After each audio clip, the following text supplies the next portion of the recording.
శ్రీమతి నమః. ఎవరైతే ప్రతిరోజు సూర్య నమస్కారం చేస్తూ ఉంటారో వాళ్ళకి ఆరోగ్యంతో పాటు ఐశ్వర్యం కూడా ఉంటుందని చెప్తారు. అయితే ప్రతిరోజు సూర్యారాధన చెయ్యాలని అందరికీ ఉంటుంది.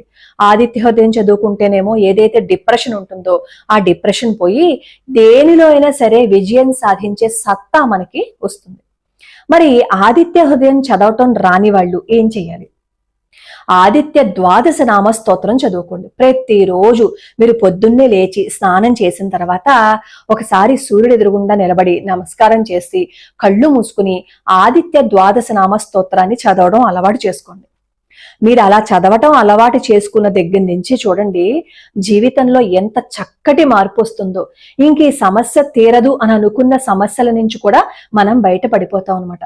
ఎటువంటి బాధ మనకి జీవితంలో ఉండదు. కాకపోతే ఏంటంటే నమ్మకంతో శ్రద్ధగా శుచిగా మనం చేయాలి. అలా చేసినట్లయితే సూర్యుడి అనుగ్రహం ఉంటుంది.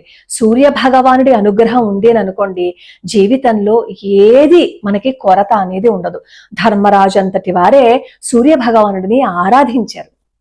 మనం కూడా నిత్యం సూర్య నమస్కారాలు చేసుకుంటూ సూర్యుడి నామాలు చదువుకుంటూ ఉన్నట్లయితే ఎటువంటి లోటు రాదు. ముఖ్యంగా మనం మన పిల్లలకి నేర్పించవలసింది ఏంటంటే పొద్దున్నే లేచిన తర్వాత స్నానం చేసిన తర్వాత వాళ్ళకి బొట్టు పెట్టి చక్కగా సూర్యుడికి నమస్కారం చేయించి ద్వాదశ నామ స్తోత్రం వాళ్ళతో కూడా చదివించండి.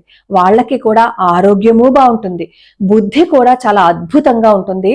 దేనిలో అయినా సరే చక్కగా రాణించగలుగుతారు. ఈ ఆదిత్య ద్వాదశ నామ స్తోత్రాన్ని నేను రోజుకో శ్లోకంలో ఇచ్చాను, ఒకసారి చూడండి. లోకా సమస్తా సుఖినో భవంతు, సర్వే జనా సుఖినో భవంతు.